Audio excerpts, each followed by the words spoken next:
Well, the most enlightening that I mean, having the near death experience, which I afterwards I recognized that I had when I was a child actually had another near death experience where I had been overdosed with anesthesia for a little medical procedure. And back in those days, they gave children ether. And I recognized that I had gone shooting down this tunnel in a boat with a person, a figure, a presence that was guarding me. It was a cloaked figure, and we were in this boat on this river of light going towards this incredible white light, and then being told it's not time, you have to go back. And I recognized that space, and I recognized that I'd had actually a near death experience as a child. But going back to the other experiences, the the tolerance study where we were given zero point zero 0.03 milligrams per kilogram, in intervals. Each time I went out a little further than I did the time before. And the first dose, of course, after I'd had my little freak out experience of thinking that I'd actually gotten the drug when I had gotten the placebo, I'd spent the entire month before it was time to do it again meditating and trying to calm myself. And I developed a little mantra because Rick had talked about how you have to surrender to the experience. So I had this little mantra: surrender, embrace, you're going to have a wonderful trip. So that I put myself in a frame of mind that I knew that fear was going to interfere with whatever happened to me, and that fear, in essence, is an anchor that's going to keep you on the earth plane. And the less fearful I could be, probably the better my experience was going to be.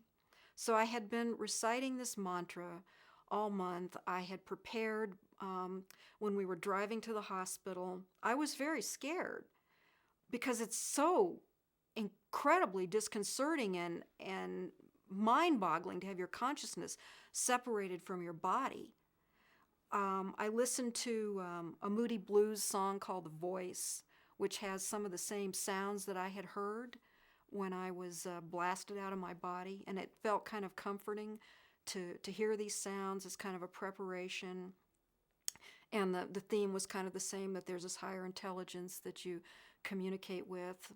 So when I got to the hospital, I felt like I was in a pretty good frame of mind, and I was waiting for this profound near death or something experience. So the first dose, I go to Las Vegas.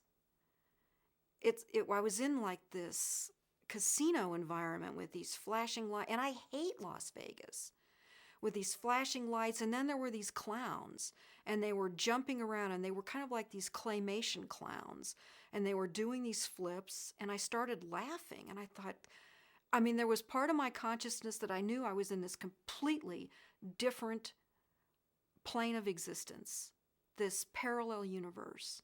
But there was part of me that knew you're not supposed to laugh during this stuff. This is heavy stuff. Maybe if you're laughing, you're irreverent and it's not spiritual enough. But I was laughing, and I was laughing a lot. And then I felt like I was coming back, and I took off the blindfold, and I said to Rick, I said, "Do people laugh on this stuff?" And he goes, "Yeah, we had somebody laugh last week." So I felt like, well, it is what it is. And I described the clowns in the casino, and this seemed to be, the clowns were a common experience that other people had.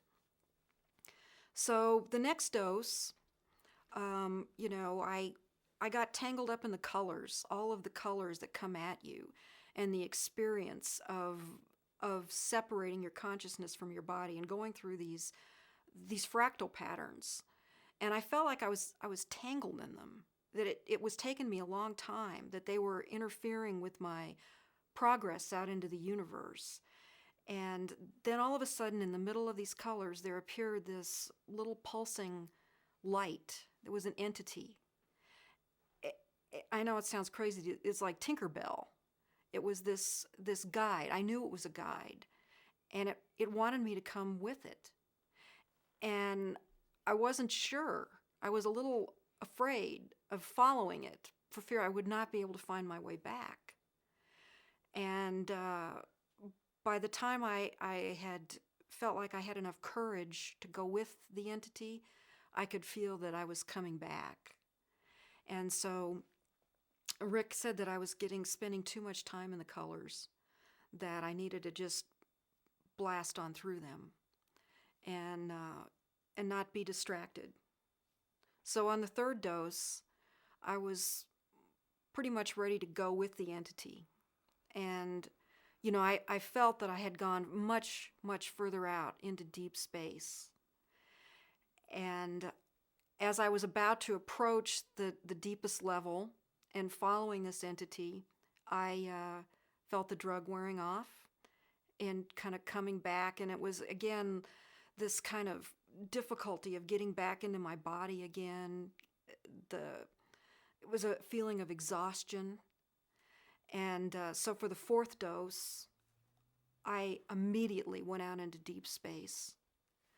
I was just, I could feel that each trip, each journey had taken me a little bit further, and by the fourth time, I was ready. I was ready to be all the way out there. I had completely surrendered to the experience.